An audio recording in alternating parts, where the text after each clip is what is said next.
Well, it's Sunday morning. I think it's August 3rd, something like that.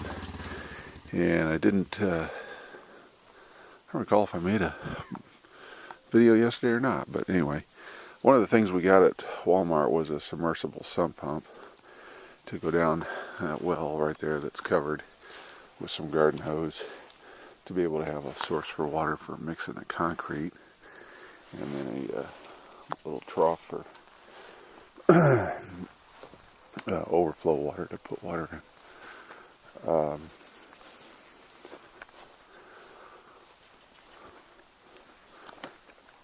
Bill Conley worked primarily on getting the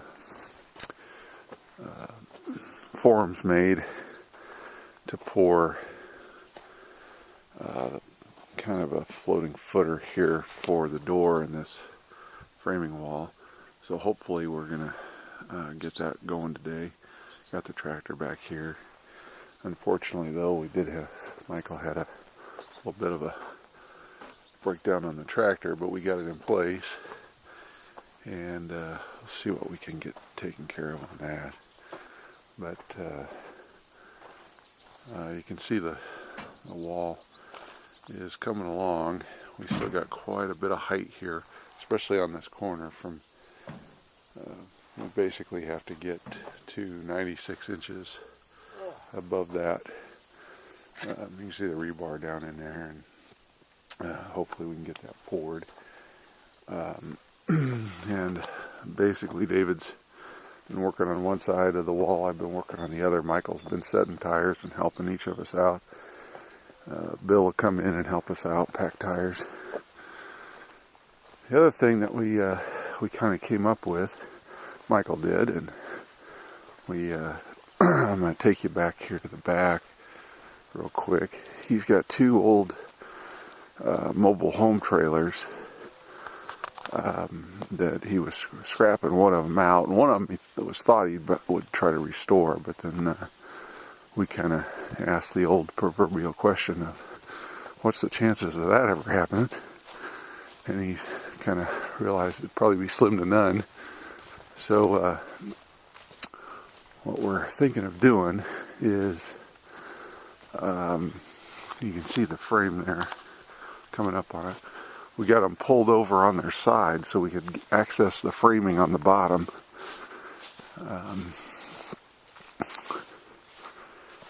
And then we are blessed with the fact that both of these are pretty close models, and they're both 45 feet. So this frame on the bottom, which has been taken off of this first one that's been rolled over on its side, you can still see the tongue sticking out of that one. That one's got to come off too. If we take the tongue off, cut these fingers off, you can see these two I-beams, leave the supports in the middle there.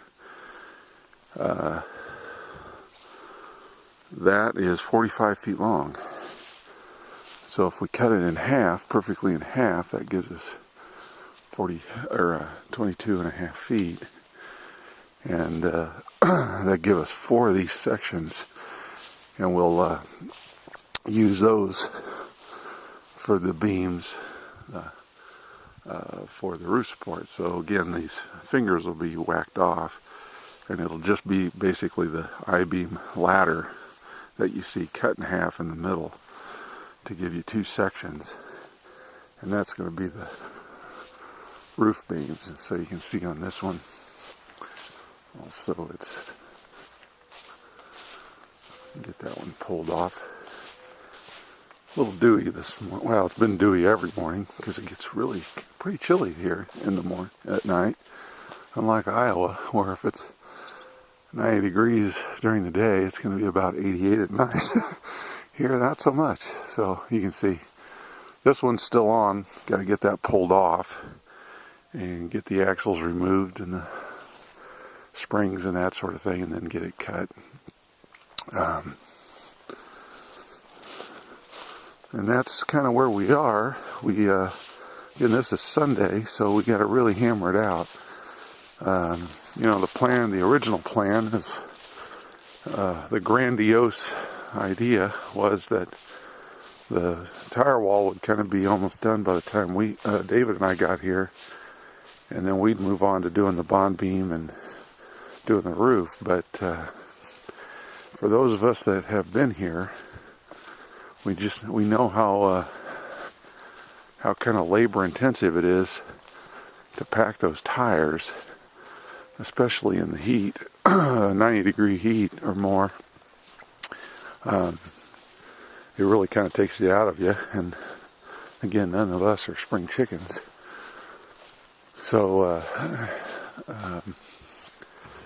the tire wall is going up has been a little bit slower than we anticipated. So hopefully we can find other folks to come out and help out here and get things going, because we'd like to try to get those, at least get those beams set in place that I just showed you off those trailers. But I don't know.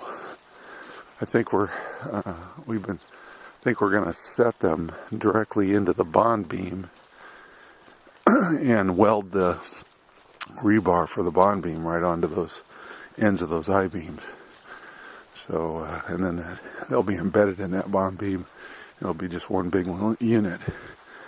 But we got to get there. And the other thing we haven't got yet, we do have bags of pre-mixed concrete with the sand and gravel and cement, but we've only got about 50 bags. So we're hoping that'll be enough to get that poured, because we haven't found a source for gravel yet.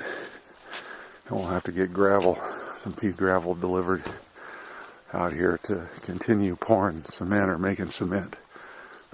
So anyway, that's a video blog for Sunday, August 3rd in the morning. We'll talk to you again tomorrow.